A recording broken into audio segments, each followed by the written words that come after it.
में हमने एराब पढ़ा, एराब की तीनों हालतें पढ़ी, जिन्स पढ़ा, जिन्स के अंदर मुअन्नस पढ़ा, अदद पढ़ा, मुसन्ना पढ़ा, जमा मुकस्सर पढ़ा और जमा सालिम पढ़ा और कल हमने वसत पढ़ा। वसत को मैं एक बार रिपीट कर देता हूँ। अब आज हम हर्फ पढ़ेंगे और इसम पढ़ेंगे। आप देखिएगा कि आपको आज बहुत सारी चीज़ें समझ में आएगी इंशाल्लाह। और वसत क्या है, मैंने आपको कल भी बताया था कि किसी भी हम पढ़ रहे हैं इसम की स्टडी कर रहे हैं, यानी किसी नाम की स्टडी कर रहे हैं, तो चार तरह की स्टडी होती है। तो चौथी स्टडी है वसत। और कल मैंने आपके सामने रिपीट किया था कि या तो कोई इसम मारफा होगा या कोई इसम नकीरा होगा। तो ये बात आपको पता चली कि नकीरा होता है इंडेफिनेट इंग्लिश के अंदर। अगर आपने कल जाके सर्च किया हो कि भाई इंडेफिनेट नाउन क्या होता है और डेफिनेट नाउन क्या होता है, तब तो आपको बात समझ में आ गई होगी। नहीं आई तो मैं एक बार दोबारा रिपीट कर देता हूँ। बचपन से हम कहानी पढ़ते आए, once there was a crow. तो इंग्लिश के अंदर क्या होता है कि जब कोई नाउन डिफाइन नहीं होता ना, तब उसके आगे ए एन लगता है, और जब वो डिफाइन हो जाता है, वो डेफिनेट हो जाता है, तब क्या लगता है? The crow was thirsty. अब पता है कि किसकी बात हो रही है? उसी कव्वे की बात हो रही है जो पीछे इस लाइन में जिक्र किया गया था, द क्रो वाज थ्रस्टी। तो इस तरह से हमने देखा ए और एन इस्तेमाल होते हैं और द इस्तेमाल होता है। अब मैं आपको कल बता रहा था कि अरबी के अंदर हम मारफा पढ़ लेंगे, और मारफा पढ़ने के बाद हमें पता चल जाएगा कि कौन से इसम मारफा है, बच्चे वो अपने आप नकीरा हो जाएंगे। तो मैंने एक रूल के तौर पे बात लिखा दी कि हर इसम नकीरा होगा जब तक कि मारफा साबित ना हो जाए। तो अब किसी का नाम आ गया कि जैद आया। अब पता है जैद आया डेफिनेट आदमी है, डेफिनेट चीज़ है। तो किसी का भी नाम आ गया, किसी इंसान का, मक्का आया, मदीना आया, या मदीने के अंदर हम पहुंचे तो जगह का नाम आ गया, किसी पर्टिकुलर प्रॉपर नाउन आ गया ना अगर, तो इसका मतलब है कि वो मारफा है। प्रॉपर नाउन क्या बोलते हैं नहीं समझ में आया तो इधर भूल जाना इस बात को। दूसरी चीज़ मैंने कल आपको बताई थी क्या, कि अगर किसी प्रोनाउन आ जाए, नाम की जगह जो वर्ड इस्तेमाल करते हैं जिनको हम ज़माइर बोलते हैं अरबी के अंदर, प्रोनाउन अगर आ जाए तो यहाँ पे हम क्या यूज़ करेंगे? ये मारफा होगा, नकीरा नहीं होगा। भाई हमें पता है, पापा घर पे कोई पैसे मांगने आता है तो बच्चा आके क्या कहता है? पापा वो आदमी आया। अब पापा को भी पता है कि वो आदमी कौन है जो पैसे मांगता है। घर पे सबको पता है वो आदमी कौन है। तो एक एग्जाम्पल के तौर पे बात कही है, यानी डिफाइन है वो लगाने के बाद में भी, वो, यह, तुम, मैं। तो ये जब भी वर्ड आए ना, मैंने कल आपको डीपली लिखाए थे, तब भी मारफा होगा। तीसरी कैटेगरी है इसमें इशारा, यानी अगर किसी की तरफ इशारा करें, इशारा कैसे करते हैं? ये और वो, इंग्लिश में दिस और दैट करते हैं जैसे, उसी तरह यहाँ पे भी हम इशारा करते हैं दिस और दैट। ज़माइर हो सकते हैं आई, वी, यू। और इशारा के अलावा अगर हम किसी की तरफ इशारा करते हैं, कैसे करते हैं? ये कुर्सी, इसका मतलब है ये कुर्सी मेरे सामने है। ये कोआ, इसका मतलब है ये कोआ जो है वो डिफाइन है, मुझे पता है कौन है कोआ, यहाँ पे डिफाइन है कोआ। तो इशारा हमने किसी की तरफ किया, या इशारा किया वो कोआ, ये कोआ, वो कोआ, इस तरह से हमने इशारा किया। पांचवी चीज़ है वो अल्फाज जो जोड़ देने वाले अल्फाज हो, जिनको इंग्लिश में बोलते हैं डेमोन्स्ट्रेटिव प्रोनाउन। यहाँ लेकिन यहाँ हम लिखेंगे जोड़ देने वाले लफ्ज़। जोड़ देता कौन है? जैसे वो, जो, इस तरह के लफ्ज़ है ना, जी ज़माइर बोलते हैं प्रोनाउन को अरबी में। और अभी आज या कल है ना ये प्रोनाउन का टॉपिक आ जाएगा, तो आपको फिर ये याद रखने की अपने आप समझ में आ जाएगा आपको। तो जोड़ देने वाले अल्फाज अरबी में होते हैं अल्लजी, अल्लती, अल्लजीना। तीन ही बताऊंगा, और भी है लेकिन इसी से मिलते जुलते हैं, अल्लजी, अल्लाई, अल्लजीना, इसी से मिलते जुलते हैं। तो वो अल्फाज जो जोड़ देने वाले होते हैं ना, वो मैं आपको स्पेशल पर्टिकुलर एक हमारा टॉपिक होगा इसके ताल्लुक से, तो उस पर हम बात कर लेंगे। पांचवी चीज़ मैंने आपको कहा था अलिफ लाम। तो अलिफ लाम, किसी इसम के आगे अगर अलिफ लाम लगा दिया तो वो क्या बन जाएगा? मारफा बन जाएगा। अगर वो नकीरा भी है तो उसको मारफा बनाने के लिए अलिफ लाम लग जाएगा। अलिफ लाम का क्या इस्तेमाल होता है वो अगले पेज पे बता देता हूँ। छठी चीज़ है कि अगर किसी मारफा इसम से कोई मारफा है पहले से, यानी जैद की किताब, तो अब ये किताब भी जो है ना, ये मारफा हो गई, ये डिफाइन हो गई यहाँ पे कि ये जैद वाली किताब है। और सातवीं चीज़ है मुनादा, यानी किसी इंसान को अगर हम पुकारते हैं ना, या अबा बकर, या अब्दुल रहमान, या लफ्ज़ लग गया ना अरबी में, जैसे हिंदी में हम लगाते हैं ए अबू बकर, ए उमर, तो या इसको बोलते हैं मुनादा। तो ये मुनादा अगर लग गया तो ये भी डेफिनेट होगा। तो ये 7 चीज़ें कल हमने पढ़ी वसत के ताल्लुक से। और अभी अलिफ लाम के ताल्लुक से हमने क्या चीज़ें पढ़ी कल मैं बता देता हूँ। अलिफ लाम जो होता है, अलिफ लाम के अलिफ को तो बोलते हैं हमजतुल वसल, और लाम को बोलते हैं, कौन बताएगा? लाम को बोलते हैं लामे तारीफ। लामे तारीफ ये इसका नाम है। अगर याद नहीं रहे कोई बात नहीं, भूल जाना, लेकिन आपको कॉन्सेप्ट याद रहना चाहिए। सबसे पहला क्या होता है अलिफ लाम का काम? तनवीन हटा देता है। किसी भी इसम के अगर लगेगा तो तनवीन हटा देगा, एक काम इसका ये होता है। दूसरा काम कौन बताएगा अलिफ लाम का? मुझे पता है आज थोड़ा सा टफ हो रहा है, वसत वाला टॉपिक थोड़ा सा टफ है, आपको थोड़ा सा इस पर ज़्यादा टाइम देना पड़ेगा। अगर नहीं समझ में आ रहा है कोई बात नहीं, सेंटेंस बनने तक आप इंतजार करें। तो दूसरा क्या रूल लिखाया था मैंने, कौन बताएगा? पीछे से कोई वर्ड जुड़ता है तो क्या होता है? वो साइलेंट हो जाता है अलिफ। पीछे से कुछ जुड़ता है तो अलिफ साइलेंट हो जाता है। और तीसरा रूल, हमजा, सॉरी अलिफ नहीं, हमजा साइलेंट हो जाता है ये। ओके, लिखने में रहता है लेकिन पढ़ने में नहीं रहता। और इसके अलावा तीसरा लफ्ज़ था लाम, साइलेंट होता है। कमरी और शमसी हरूफ की कलम ने बाकायदा पूरी फहरिस्त लिखी थी। किसको याद हो गए कमरी और शमसी हरूफ? फॉर्मूला क्या था हमारा कमरी और शमसी हरूफ याद करने का? अजब, अजब गम है, अजब। अजब गम है, हक का खौफ अजब गम है, कमरी हरूफ वही होते हैं, है से है, काफ, हा, काफ और काफ, अलिफ, खा, वाव, फा, ऐन, जीम, बा, गैन, मीम, हा और या। तो ये जो लफ्ज़ हैं ये कमरी हरूफ होते हैं। इस फॉर्मूले से हमें पता चला। एक आखिरी चीज़ और बताई थी मैंने, क्या बताया था, चौथा रूल। हाँ, अलिफ लाम का मतलब सिर्फ द के तौर पे भी यूज़ नहीं होता, इसका मतलब तमाम भी होता है। तो ये हमने कल बातें की और हमने यहाँ तक डिस्कशन किया, यानी रिवीजन किया एक बार का कि हमने कल क्या क्या पढ़ा था। ओके, तो इसमें किसी का कोई क्वेश्चन है तो बताए, फिर आज हम पढ़ेंगे हमारा सेंटेंस बनाना, मुरक्कब बनाना। है किसी को कोई डाउट? ओके, अरबी में सेंटेंस को बोलते हैं मुरक्कब। क्या बोलते हैं? मुरक्कब। सेंटेंस को बोलते हैं मुरक्कब। अब मैं आपको कहूँ कि कोई भी लफ्ज़ आपको पता है ना क्या होता है, जो बामानी हमने पढ़ा था, हरफ और हरूफ हरकत को मिला के, वो चाहे इस्म हो, चाहे फेल हो और चाहे हर्फ हो, ठीक है, वो कुछ भी हो, चाहे कोई भी लफ्ज़ अगर तन्हा यानी नॉर्मल अकेला खड़ा है ना तो उसको मुफरद बोलते हैं। क्या बोलते हैं उसको? मुफरद। और दो मुफरद को मिला के मुरक्कब बनता है। अभी तक हम जितनी भी बातें पढ़ रहे थे वो सारी मुफरद की ही पढ़ रहे थे, एक एक मुफरद पढ़ रहे थे हम। इन दोनों को मिला के क्या बनता है? मुरक्कब बनता है, मुरक्कब। अब मुरक्कब का आप में से कौन इसका जमा बताएगा मुझे? मुरक्कबात। जी, मुरक्कबात इसकी जमा होती है, यानी सेंटेंसेस को बोलेंगे मुरक्कबात, एक सिंगल सेंटेंस को बोलेंगे मुरक्कब। यहाँ तक बात समझ में आई? यानी कोई भी लफ्ज़ हो उसको मुफरद बोलते हैं। अभी तक हमने कौन से मुफरद पढ़े? इस्म। हमने फेल और हर्फ नहीं पढ़ा, सिर्फ हम अभी तक इस लफ्ज़ पढ़ रहे हैं। कौन से? इस्म वाले। हालांकि कोई भी लफ्ज़ हो, इस्म हो, फेल हो, कुछ भी हो, वो मुफरद कहलाता है। अभी तक आप देख लें, हमने सिंगल वर्ड पढ़ा है ना, एक वर्ड पढ़ा है ना। तो लफ्ज़ का मतलब वर्ड होता है, वर्ड। अब वर्ड इस्म भी हो सकता है, फेल भी हो सकता है, हर्फ हो सकता है, तो वर्ड यानी मुफरद। तो दो मुफरद को बनाकर मिलाकर एक मुरक्कब तैयार होता है। अब मुरक्कब जो है वो दो तरह के होते हैं। एक तो होते हैं इनकम्प्लीट सेंटेंसेस और एक होते हैं कंप्लीट सेंटेंसेस। अब आपको पता होगा कि आप खुद भी देखते हैं कि हम भी जिंदगी में इनकम्प्लीट सेंटेंसेस भी यूज़ करते हैं और कंप्लीट सेंटेंसेस भी यूज़ करते हैं। क्या मतलब होता है इनकम्प्लीट और कंप्लीट का? वो जिसमें बात पूरी नहीं हो रही वो इनकम्प्लीट होता है, वो जिसमें बात पूरी हो रही है वो कंप्लीट होता है। तो इसको बोलते हैं मुरक्कबे नाकिस और ये होता है ताम। बस नॉर्मल याद करने लायक चीज़ें हैं, कोई बड़ी बात नहीं। अगर आपको ये वर्ड परेशान कर रहे हो तो इनको सबको भूल जाना, बस नॉर्मली बस सरसरी अंदाज में अपने दिमाग में निकालते रहना। कभी भी अरबी ग्रामर पढ़ो, हाँ भाई मुरक्कब होते हैं, दो तरह के मुरक्कब होते हैं, नाकिस और ताम। तो अब यहाँ पे हल्की फुल्की बात करेंगे कि भाई जो ताम होते हैं यानी कंप्लीट सेंटेंस, मुरक्कब ताम, यहाँ पे सही से लिख देता हूँ, मुरक्कब ताम यानी कंप्लीट सेंटेंसेस, ये दो तरह के होते हैं। अब ये भी दो तरह के कौन कौन से होते हैं? एक तो जुमला इस्मिया, सेंटेंस को जुमला भी बोलते हैं। क्या बोलते हैं? इसका दूसरा नाम है जुमला। जुमला इस्मिया, इसका मतलब क्या है? इस्म से शुरू होने वाला जुमला। और दूसरा है जुमला फेलिया, यानी फेल से शुरू होने वाला जुमला यानी सेंटेंस। तो यहाँ पे हम आज का क्या पढ़ेंगे? अगर अभी तक हम कहाँ इस्म ही पढ़ा हमने, तो जुमला इस्मिया ही बनाना सीखेंगे। मुरक्कब नाकिस, मुरक्कब नाकिस बहुत तरह के मुरक्कब बनते हैं इसमें, लेकिन हम जो आज पढ़ने वाले हैं यानी इनकम्प्लीट सेंटेंसेस। तो इसके अंदर देखो, कंप्लीट सेंटेंस को जुमला बोलते हैं, जुमला भी बोलते हैं। जो कंप्लीट सेंटेंस होता है ना उसको क्या बोलते हैं? जिसके अंदर बात पूरी हो रही हो। और मुरक्कब नाकिस की काफ़ी अक़साम है, लेकिन हम चार यहाँ पे डिस्कस करेंगे और चारों में नहीं बताऊंगा आपको। सबसे पहले जो आज हम पढ़ने वाले हैं उसी की बात करेंगे। हम पढ़ेंगे आज मुरक्कब जारी। कौन से पढ़ेंगे? जारी। तो अगर नाम किसी को सीखने हो तो मुरक्कब तौसीफ़ी, मुरक्कब इजाफ़ी और मुरक्कब इशारी। बस अभी ये एक एक दिन के आधे घंटे के टॉपिक है, लेकिन हम आज मुरक्कब जारी पढ़ेंगे।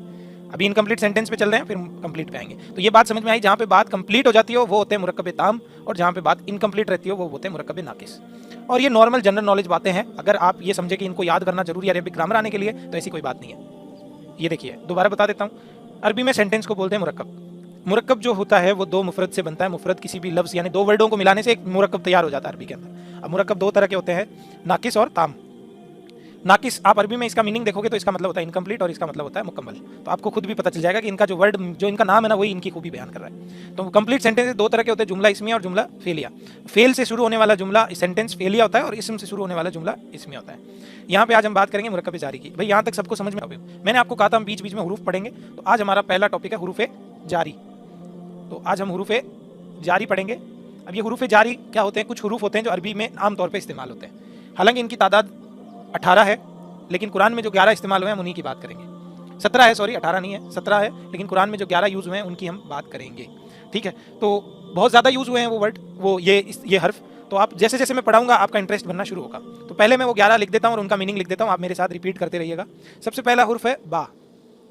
तो हम कुरान में इसको देखते हैं बी के तौर पे इस्तेमाल होता है, बी, और इसका मतलब होता है, कुरान इसी से शुरू होती है, बिस्मिल्लाहिर्रहमानिर्रहीम। इसका मतलब होता है के साथ, बिस्मिल्लाह यानी अल्लाह के नाम के साथ, ठीक है। बिल हक की, हक के साथ, बिल कलमी, कलम के साथ, बिल्लाही ये अलग हो जाता है, बिल्लाही का मतलब अलग हो जाता है। अल्लाह अल्लाह बिस्मिल्लाह जैसे हम पढ़ते हैं अल्लाह के नाम के साथ, बिस्मिल्लाह अल्लाह के इज़्न से।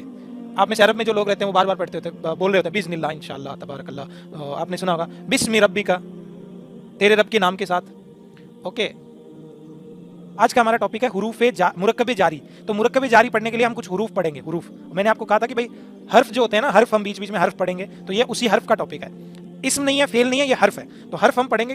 कुरान के अंदर 11 हुरूफ जारी इस्तेमाल हुए हैं। अब इनका नाम हुरूफ जारी क्यों है, अभी आपको सारी चीज़ें क्लियर हो जाएगी जैसे ही मुरक्कब जारी हम पढ़ेंगे।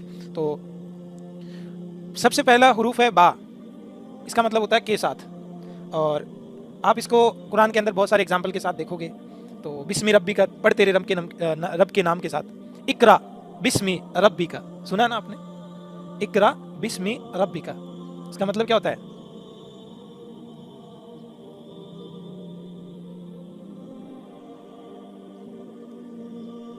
ये है वो कुरान की आयत, इकरा बिस्मि रब्बी का। देखो इसम हमने पढ़ा, पढ़ो अपने रब के नाम के साथ, तो ये बी का मतलब होता है के साथ। ओके, एक मिनट, कोई कॉल आ रहा है प्लीज।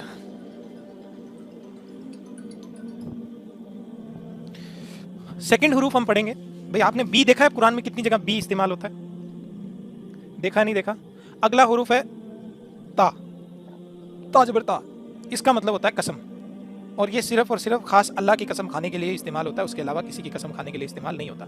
आप कुरान में देखेंगे तल्लाही, शायद सूरह यूसुफ में है तल्लाही, तल्लाही, तल्लाही का मतलब होता है अल्लाह की कसम, और बिस्मि रब्बी का मतलब तेरे रब के नाम के साथ। तीसरा हर्फ जो है हुरूफ जारी में वो है वाव। अब वाव का मतलब होता है कसम, जो सबके साथ इस्तेमाल होता है। अब कुरान के अंदर आप वाव कितनी जगह देखते हो? आपको अगर 30वें पारे की कुछ सूरतें याद है तो आप देखोगे उनके अंदर जो एक सूरत है, सूरह शम्स जो है शायद, वस्सम्सी वद्दुहाहा, सूरज की कसम, वद्दुहाहा, वल अर्दी, ज़मीन की कसम। इस तरह से आप बहुत सारे एग्जाम्पल देखोगे वाव से जुड़े हुए। ठीक है, कल हमने पढ़ा था शम्स, अभी मैं लिख देता हूँ तो आपको याद आ जाएगा कि ये जो अलिफ लाम वाले जो कल हमने टॉपिक को जो कवर किया, तो इस तरह से होता है शम्सुन, अलिफ लाम लगा तो अशम्सु बना, ये अशम्सु बना तो ये हट गई यहाँ से, फिर यहाँ पे हमने वाव लगाया तो वाव लगाने से अलिफ और लाम दोनों ही हट गया, तो ये बनेगा वशम्सु। वशम्सु का ये भी हट जाएगा, यहाँ लगेगा जेर वशम्सी। तो ये कैसे होगा अभी 2 मिनट बाद में आप देख लोगे मुरक्कब जारी में, जैसे आप जाओगे। वशम्सी यानी सूरज की कसम, किसने खाई है? अल्लाह ने। अल्लाह ताला अपनी मखलूक में से किसी की भी कसम खा सकता है, लेकिन हम किसी की भी कसम नहीं खा सकते सिवाय अल्लाह की। अल्लाह के अलावा किसी की भी कसम खाना गुनाह कबीरा, हराम काम है।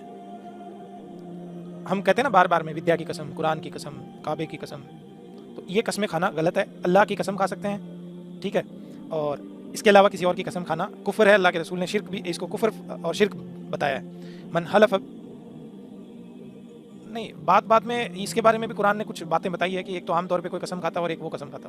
ठीक है, कसम से बचना चाहिए ज़्यादा से ज़्यादा, ठीक है, क्योंकि एक बड़ा हलफ है ये। जब बात में गहराई, बात में जोर पैदा करना हो तब कसम खाई जाती है।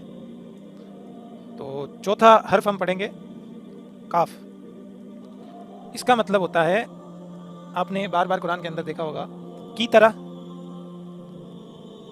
का अन्ना का तरह हो, ऐसे कि जैसे तू उन्हें देखता हो, इंग्लिश में बोल सकते हैं इसको लाइक। और इसके अलावा की तरह या किसी उसके जैसा, के जैसा, तो ये वर्ड इसका तर्जुमा कर देते हैं। जैसे मैं एग्जांपल आपको यहाँ पे लिखूंगा तो आपको समझ में आएगा। जैसे अल्लाह ने कुरान में कहा कि उलाइका कल अनआम, ये लोग जानवर हैं। सुनिए, आपने आयत सुनिए, उलाइका कल अनआम, ये लोग जानवर हैं। तो जानवर कब बन जाता है एक इंसान?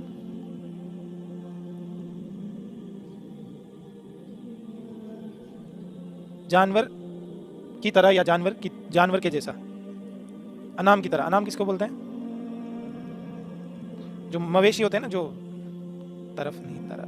मवेशी होते हैं ना, जो घरेलू जानवर, डोमेस्टिक एनिमल्स, उनको अनाम बोलते हैं। जो घर पे हम आमतौर पे जिनको दूधते हैं, जिनसे फ़ायदा उठाते हैं, पालतू जानवर, डोमेस्टिक एनिमल्स।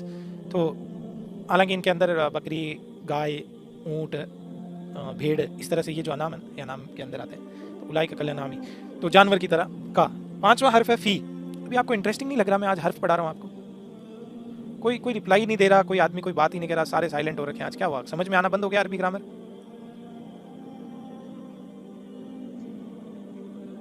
माशाल्लाह, गुड गुड। चलिए ये भी अच्छी बात है, लेकिन जब मैं आपसे रिप्लाई मांगू तो रिप्लाई दे। हाँ अभी बस 10 मिनट और रुक जाएं, अभी सब समझ में।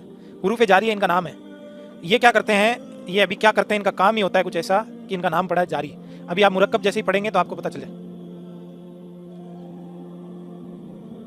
हाँ हाँ अभी बता देता हूँ मैं, अभी बता दूंगा, बस 10-15 मिनट रुके, अभी बता दूंगा इंशाल्लाह।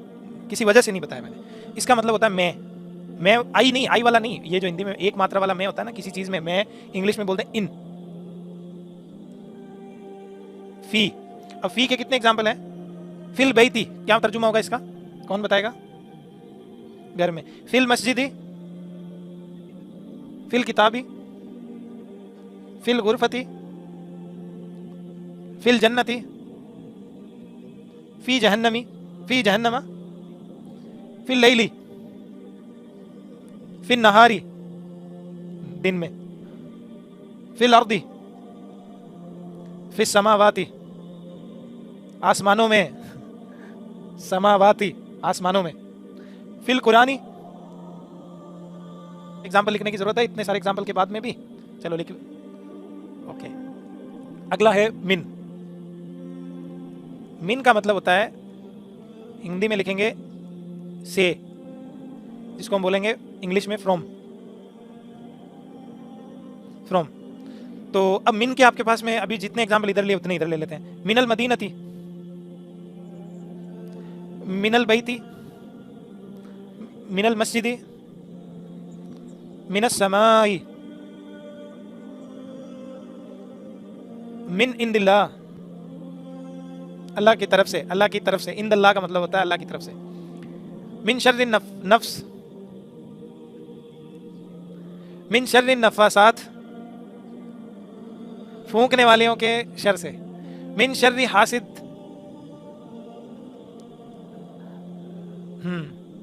ओके। तो मिन का एक भाई है जिसका नाम है अन, यह है 7 नंबर लफ्ज। इसका भी मतलब क्या होता है? सेम, से। इसका भी मतलब क्या होता है? से। हदीस किसी ने सुनी अरबी के अंदर? अन अबी हुरैरा, अन आयशा, अन उमर, अन उस्मान रदियल्लाहु अन्हु क़ाल क़ाल रसूलुल्लाह सल्लल्लाहु अलैहि वसल्लम, अन्ना नबी सल्लल्लाहु अलैहि वसल्लम। तो इस तरह से अन का जो मतलब होता है ना, वो क्या होता है? से। तो अब ये दोनों में से कौन कहाँ यूज होता है, ये हम अभी बात नहीं करेंगे, आगे बात होगी, ठीक है। 8 नंबर। अब आपको ये जितने हुरूफ जारी याद होंगे ना, उतनी कुरान याद होगी, ये बात याद रखना आप। क्यों? क्योंकि हर आयत के अंदर एक हुरूफ जारी मिलेगा आपको। ये क्या है? इला। इला का मतलब होता है तक। Please mute your self. इला का मतलब होता है तक या की तरफ।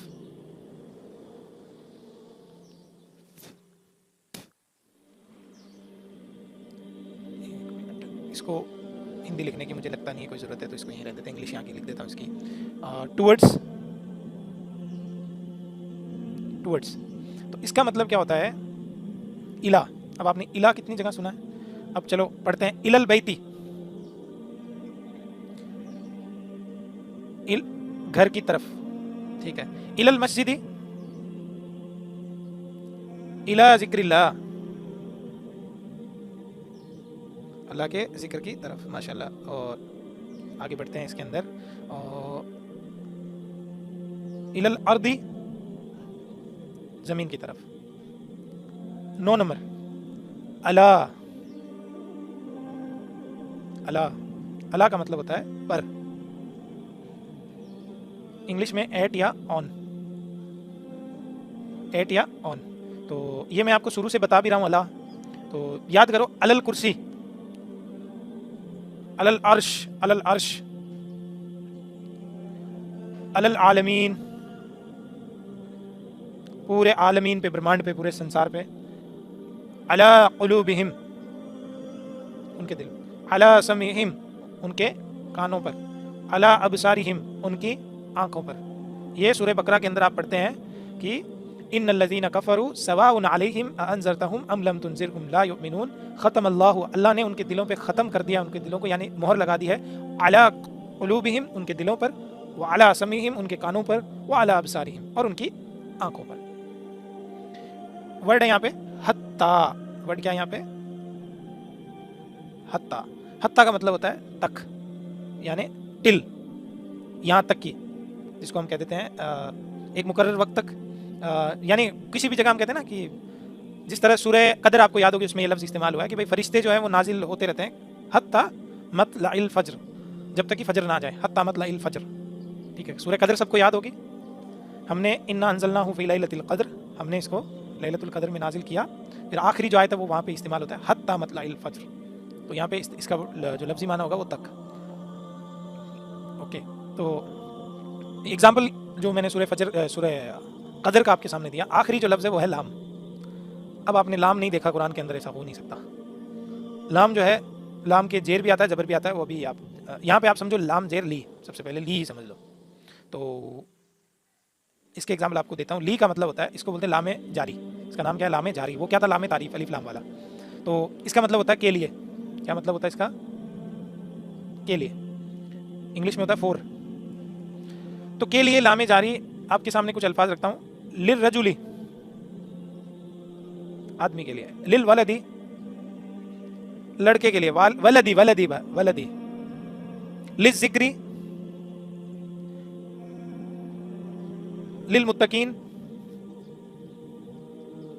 लिल काफिरीन, काफिरों के लिए। तो यहाँ तक हमने 11 लफ्ज़ पढ़े। एक बार आप साहब अपनी कॉपी में लिख लो इन सबको और रिपीट करो। कम से कम 5 बार सारे एक बार रिपीट कर लो। एक कॉपी में एक ही पेज में लिखो सबके सब। सबके पास कॉपी पेन है? नहीं है, मोबाइल में नोट पैड है। 11 लफ्ज़ों को लिखो और इनको रेगुलर पढ़ना आपको। 10 दिनों तक कंटिन्यू ये याद हो जानी चाहिए आपको। तो एक बार लिख के पढ़ो इनको, है ना। जल्दी से पढ़ो, मैं तब तक पानी पी लेता हूँ। ओके, आप सबको मैंने ये 11 हुरूफ अपनी कॉपी में लिखा है। अब उनको सामने रखें क्योंकि अब हम मुरक्कब बनाने जा रहे हैं। तो मुरक्कब जारी, मुरक्कब जारी के अंदर 2 चीजें होती है। क्या होती है? देखो,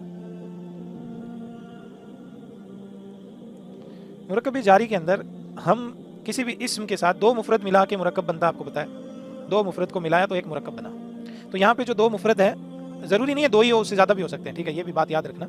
लेकिन हम यहाँ पे बात करें नाकिस की, तो नाकिस में बात मुकम्मल नहीं हो रही, वही मुरक्कब होते हैं। तो यहाँ पे मुफरद कहते हैं एक किसी भी वर्ड को जो इस्म फेल कुछ भी हो सकता है, यानी एक सिंगल वर्ड को मुफरद बोलते हैं। 2 मुफरद को मिला के एक मुरक्कब बनता है। पीछे मैंने बताया था, शायद आपको आवाज़ नहीं आई थी। तो 2 मुफरद को मिला के एक मुरक्कब बनता है। अब वो मुरक्कब नाकिस भी हो सकता है और ताम भी हो सकता है, यानी मुकम्मल बात पूरी भी हो सकती है और इनकम्प्लीट भी हो सकता है। तो मुरक्कब नाकिस हो चाहे, बात कहाँ से पता चलेगी कि भाई बात पूरी हो रही है तो मुरक्कब ताम है, यानी कंप्लीट है। बात पूरी नहीं हो रही तो नाकिस है। यहाँ तक समझ में आया? नहीं आया कोई बात नहीं, हम जो मुरक्कब जारी पढ़ रहे हैं वो आपको जरूर समझ में आएगा। समझ में ऐसे आएगा कि मुरक्कब जारी जो होते हैं वो हुरूफ जारी के साथ में कोई इस्म जब मिलता है ना, हुरूफ जारी प्लस कोई इस्म, तब बनता है मुरक्कब जारी। अब बात समझ में आई? तो ये जो इस्म है ना, ये जितने भी जो हुरूफ हमने पढ़े जारी, इनको क्यों कहते हैं? अभी ये भी 1 मिनट बता देता हूँ। 1 मिनट होल्ड करो आप। तो हुरूफ जारी और इस्म को, अगर किसी इस्म को मिलाएंगे तो वो मुरक्कब जारी बनता है। यहाँ तक बात समझ में आई? ओके, फिर तो आगे बढ़ते हैं कि अब हुरूफ जारी और इस्म, यहाँ पे एक ही रूल अप्लाई होगा कि हुरूफ जारी पहले आएगा और हर इस्म को हालत जर में ले जाएगा। जो भी इसके आगे इस्म लगता है ना, उसको कहाँ ले जाएगा? उसको कहाँ ले जाएगा? हालत जर में ले जाएगा। अब आप कुरान के अंदर या कहीं भी वर्ड ढूंढेंगे ना, तो सारे आपको हालत जर में मिलेंगे। हुरूफ जारी जिस भी इस्म के आगे लगा है उसको हालत जर में ले जाएगा। बस इतना ही रूल है। इसी के साथ शुरू करते हैं। सबसे पहले पहला एग्जांपल, पहला वर्ड क्या लिखाया था मैंने? बी। बताएं क्या होता है? एग्जांपल दूं अब के साथ? क्या मतलब होता है इसका? ओके, तो मैंने आपको बताया था कि कोई भी बा के साथ कोई भी इस्म आएगा तो उसको क्या कहाँ ले जाएगा? यहाँ पे हम बात करेंगे अल कलम की। तो बिल कलमी, बिल कलमी। अब यहाँ पे क्या ले गया इसको? हालत जर में। बा प्लस अल कलम को हमने जोड़ा तो उसको हालत जर में ले गया। समझ में आई? अब इसका तर्जुमा क्या होता है, जो भी बताएगा मेरी तरफ से उसको भी इनाम तो क्या दे सकता हूँ यहाँ पे बैठे, फिर भी बहुत बढ़िया, इसका तर्जुमा कौन बताएगा? और फिर इसका तर्जुमा भी बताना पड़ेगा।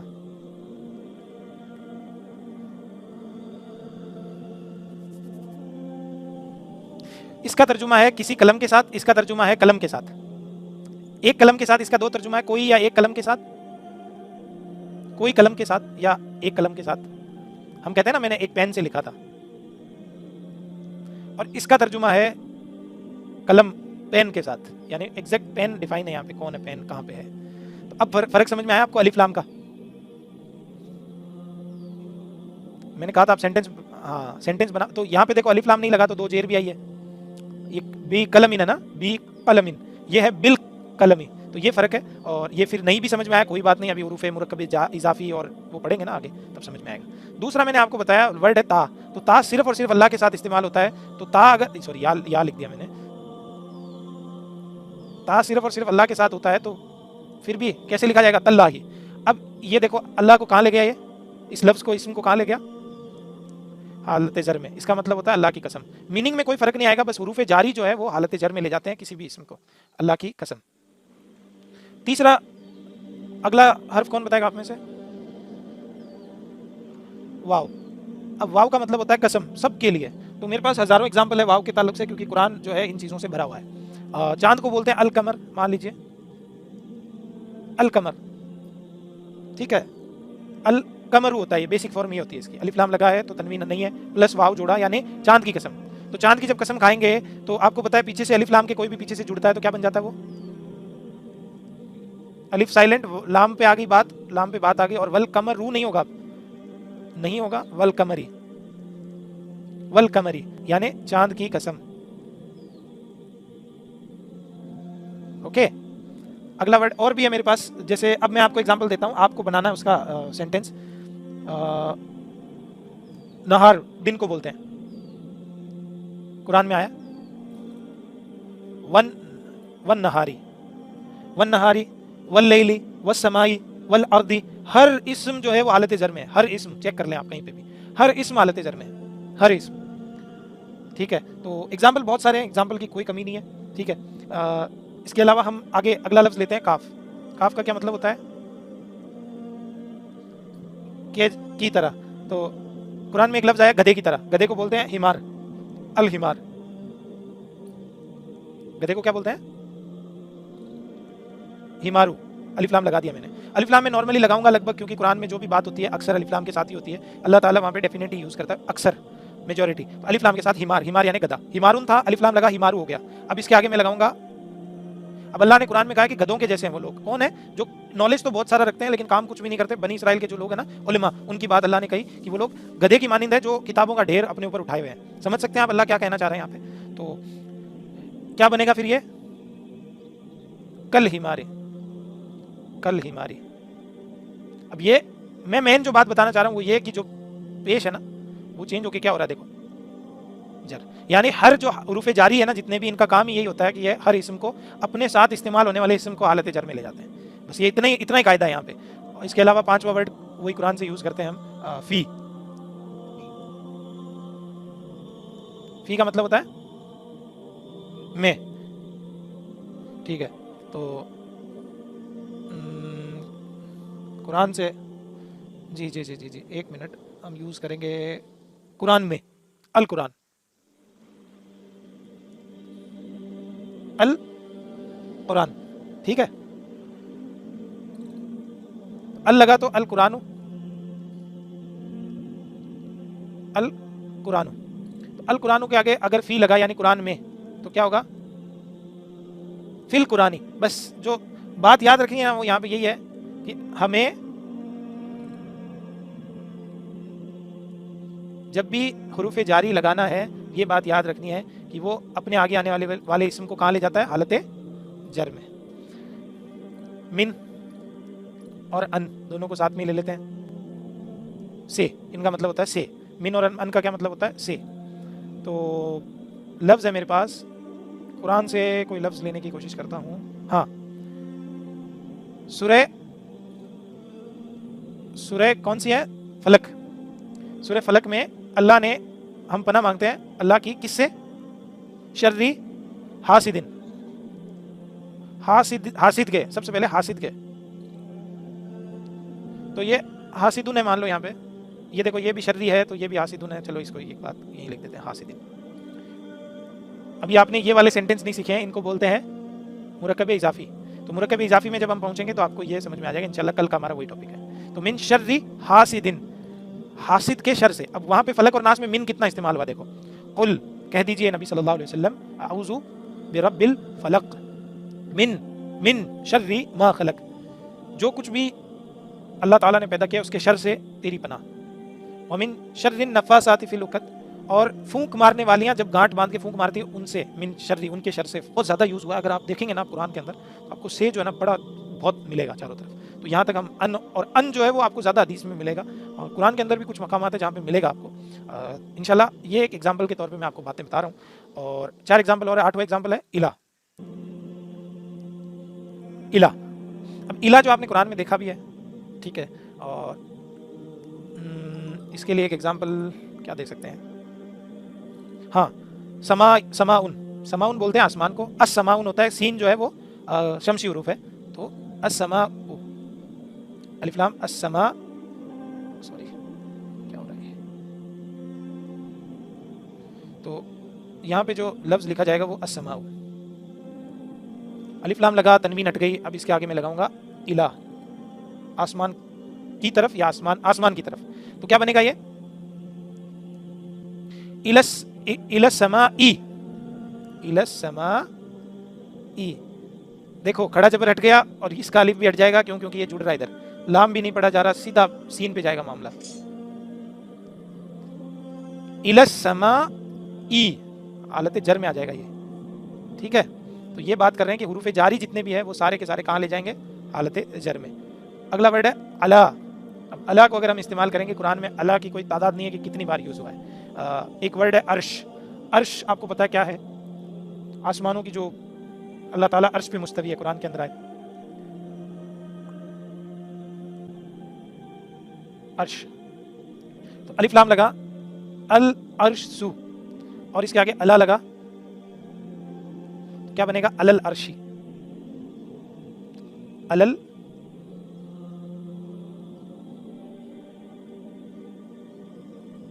तो ये आपको यहां तक बात समझ में आई। अब लाम के ताल्लुक से बात कर लेते हैं। हत्ता का मैंने एग्जांपल दे दिया था वैसे आपको, जो सूरह कदर के अंदर आखिरी में लिखा हुआ है। तो लाम की बात कर लेते हैं, 11वां पॉइंट। हत्ता जो है आपको पता है,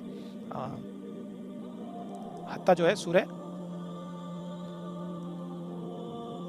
मैंने शायद गलत लिख दिया था हत्ता, वहां पे है ना, लिखा था क्या, सही लिखा था, तस्दीद नहीं है यहाँ पे, हत्ता, तो हत्ता के अंदर तस्दीद आएगी। ओके, तो ये हत्ता जो है वो सूरह, अगर आप फजर में देखेंगे, मैं 2 मिनट लगेंगे यहाँ पे एग्जांपल वो लिख ही देता हूँ। हत्ता मतलाइल फजर, यहाँ तक कि फजर तारी हो जाए।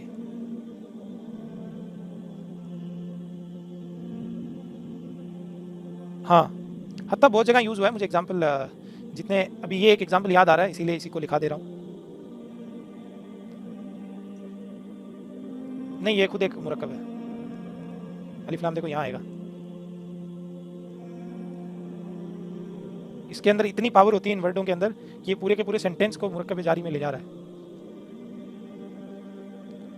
देखो ये मुरक्कब, ये देखो इसको जार, हालत जर में ले गया, हालांकि हालत जर में नहीं होता, ये तो हालत जर में ही होता है, फजरी, कल आप पता चल जाएगा आपको, ये मुरक्कब इजाफी है। हत्ता मतलाइल फजर, जब तक कि फजर तारी हो जाए, फरिश्ते तब तक रहते हैं और फिर फजर होने तक, है ना। तो ये यहाँ पे इसका एग्जाम्पल मैंने आपको लिखा, ये सूरह कद्र का एग्जाम्पल है। अगला एग्जाम्पल है लाम, जैसे कुरान में देखिएगा, आप गौर कीजिएगा, बाकी जैसे जैसे आप आगे बढ़ेंगे, सेंटेंस पढ़ेंगे, तब आपको पता चलेगा। मेरी क्या आदत है, मैं जो आगे की चीज़ें होती है वो थोड़ी सी कम बताना चाहता हूँ, क्योंकि जो कोई आदमी धीरे धीरे स्टेप बाय स्टेप देख रहा होता है कि हाँ मैं यहाँ तक पहुँच गया, फिर अचानक से नदीम भाई ने कुछ ऐसा बताया कि मैं कंफ्यूज हो गया, इसीलिए मैं नहीं बताना चाहता। हालांकि जो आप एग्जाम्पल दे रहे हैं शायद आपने उसको पढ़ा नहीं हो, और आप पढ़ेंगे तो उसमें आपको समझ में आएगा कि वो वहाँ पे कोई ना कोई ऐसा लफ्ज़ ज़रूर होगा जिसको ये हालत जर में ले जाता है। ओके, और इसके अलावा इंशाल्लाह जैसे हम सेंटेंस कंस्ट्रक्शन पे आएंगे तो वो उस पर भी बात कर लेंगे, डोंट वरी। यहाँ पे लाम का एग्जांपल देता हूँ मैं। आपने लाम कहाँ पे देखा? सबसे पहले हम सूरह बकरा स्टार्ट करते हैं। अलिफ लाम मीम ज़ालिकल किताबु ला रैब फीह हुदल लिल मुत्तकीन। मुत्तकीन के लिए क्या है? अल मुत्तकीन। अल मुत्तकीन यानी मुत्तकी लोग, अल्लाह से डरने वाले लोग। तो ये मुत्तकीन नॉर्मली अपनी हालत में क्या होगा?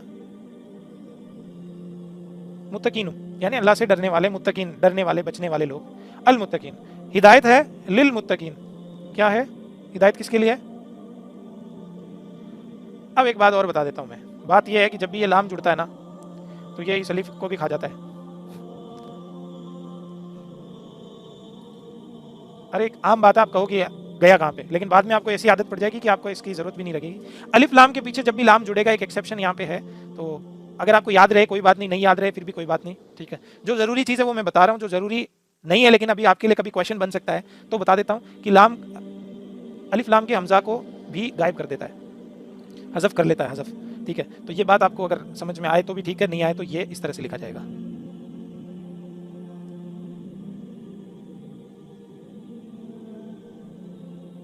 ठीक है, सही है ये लिल मुत्तकीनी? गलत है। क्या नहीं लगाया? क्या नहीं लगाया? सिस्टर बताएं बताएं बताएं, कोई बात नहीं, आराम से बताएं। तो मिला दिया ना ये तो, लिल मुत्तकीन, और अलिफ लाम का अलिफ नहीं लगेगा, ये बात तो आपको बता दी मैंने। अब ये बताएं कि ये गलत है। ये गलत क्यों है? ये मारफा ही होगा, ये भी बात नहीं है। माशाल्लाह अच्छी ट्रबल शूटिंग स्किल्स आपकी, और ढूंढो।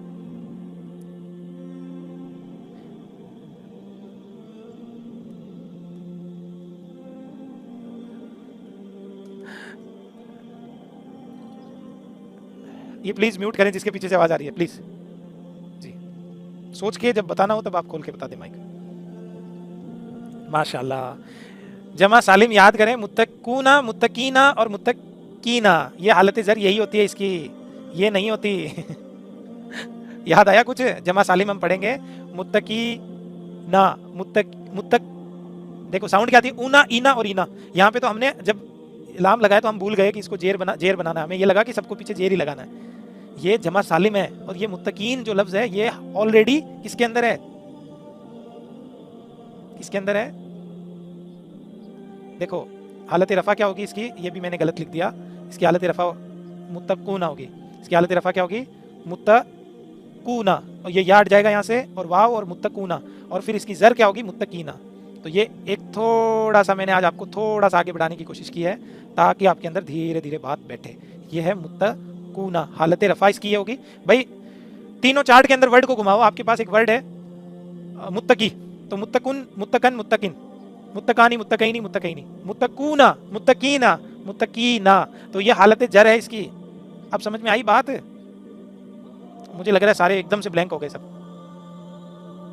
नहीं आया, नहीं आया, नहीं आया, नहीं आया। चलो चार्ट याद है सबको? जमा सालिम में क्या क्या साउंड होती है? ये जमा सालिम नहीं है, ये वाहिद है। यहाँ पे साउंड होगी आनी की, यहाँ पे आईनी की, आईनी की। यहाँ पे साउंड होगी ऊना, ईना और ईना।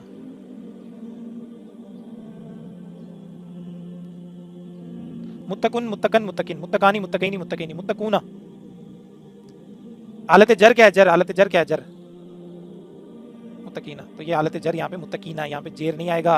यही तो बात समझा रहा हूँ आपको, ये यही हालत है इसकी, मुत्तकीना ही इसकी हालत जर है। और इसकी रफा क्या है? मुत्तकूना इसकी रफा है। अब कुछ समझ में आया? कुछ अलिफ लाम से कोई मतलब नहीं है यार, अलिफ लाम सिर्फ तनवीन को हटाता है। तनवीन यहाँ पे है नहीं तो हमें कोई मतलब ही नहीं है ना अलिफ लाम से। कुछ समझ में आ रहा है या नहीं आ रहा? प्लीज मुझे बताएं, दोबारा से समझाऊं? अरे मेरे भाई एक्सेप्शन की तो कोई बात ही नहीं है यार, एक्सेप्शन की बात कहां से आई? पहले ये बताओ। ये है वर्ड एक मेरे पास, मुस्लिमूना। मुस्लिमूना मेरे पास लफ्ज है, मुस्लिमूना, ठीक है। अब इसकी हालत जर क्या होती है? कौन बताएगा आप में से? हालत जर बतानी इसकी। मुस्लिमीना, हालत जर भी यही होगी और हालत नसब भी यही होगी। अब हुआ यह कि मैंने आपको कहा कि यहाँ पे लगाओ मुसलमानों से, तो हम कहेंगे मिनल मुस्लिमीन, मिनल मुस्लिमीन। इसीलिए मैंने आपको पहले दिन कहा था कि जेर जबर पेश एराब नहीं होते। एराब के लिए आपको उसकी हालत पहचाननी आनी चाहिए। अब कुछ समझ में आया? कुछ थोड़ा सा कोई तो बोलो यार, दोबारा पढ़ाना पड़ेगा मुझे। देखो एक लफ्ज है मेरे पास मुस्लिम, उसकी आपके सामने 6 हालतें आपको आती है उसकी, 6 नहीं 9 हालतें। बोलो मुस्लिमुन, मुस्लिमन, मुस्लिमिन, मुस्लिमानी, मुस्लिमैनी, मुस्लिमैन। अब ये बात अगर आपको नहीं समझ में आ रही ना, तो कल आ जाएगी इंशाल्लाह, क्योंकि कल हम इसमें मुरक्कब इजाफी करेंगे ना, तो उसमें समझ में आ जाएगी। और मुरक्कब, अरे मेरी सिस्टर, मेरी बहन, मैं आपको ये बात बता रहा हूँ कि हम अब 9 तर्जुमे करेंगे इस पेज पे। लाम को छोड़ो, गोली लगाओ लाम को, हम बात करेंगे यहाँ पे मिन के साथ में। और 9 तर्जुमों में सबसे पहला तर्जुमा होगा मुसलमान से। तो यहाँ पे लफ्ज है 3 फॉर्म मुसलमान की, भूल जाओ जो भी पढ़ा अभी तक, सब भूल जाओ। मुस्लिमुन,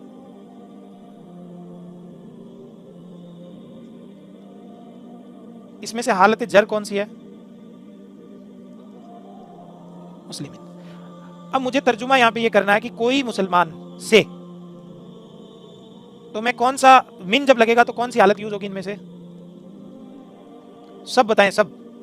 मिन क्या करता है? मिन एक हुरूफ जारी है, मिन एक हुरूफ जारी है। मिन किसी भी इस्म के पीछे लगेगा तो उसको हालत जर में ले जाएगा।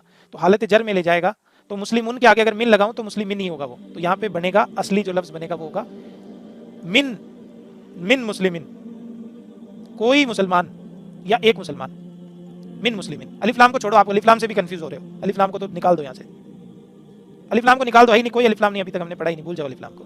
मिन मुस्लिमिन, इसका तर्जुमा होता है एक मुसलमान से। इसका क्या तर्जुमा होता है?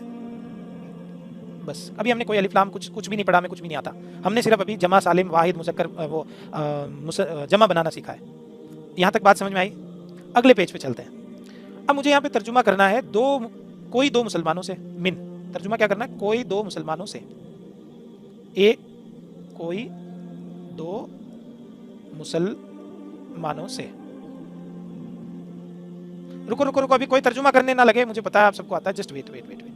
यहाँ पे लफ्ज लगाना मुझे 3 हालतें होती है। कौन कौन बताएगा मुझे मुस्लिम की मुसन्ना की 3 हालतें बताए? मुस्लिमानी,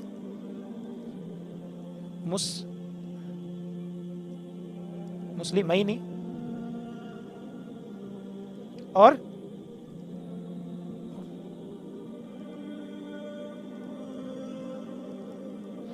हालते जर, नसब और रफा। यहां पे हमने जब मिन लगेगा तो कौन सी हालत आएगी? जर आएगी, नसब आएगी या रफा आएगी?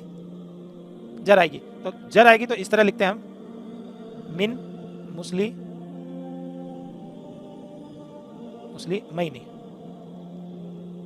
इसका तर्जुमा क्या होता है? कोई दो मुसलमानों से। यहां तक बात समझ में आई? अगले पेज पे चलते हैं। हमें तर्जुमा करना है कोई मुसलमानों से, मिन ही लगाना है। तर्जुमा हमें करना है कुछ मुसलमानों से या कोई मुसलमानों से। तो कोई या कुछ डिफाइन नहीं है यहाँ पे, कोई या कुछ मुसलमानों से। आपको अलिफ्लाम का भी मतलब समझ में आएगा यहाँ पे कि अलिफ्लाम की क्या वैल्यू होती है, और सारी चीजें आएंगी। 3 हालतें मुझे कौन बताएगा मुस्लिम लफ्ज की? मुस्लिमूना सबसे पहले, ये हालत रफा है, ये हालत रफा है। अगली हालत पे चलते हैं, मुस्लिमीना।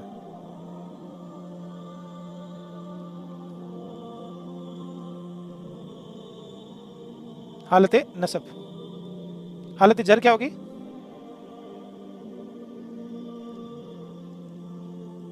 ओके, यहां पे कौन सी हालत आएगी जब ये मिन लगेगा? तो जर वाले, मिन मुस्ली।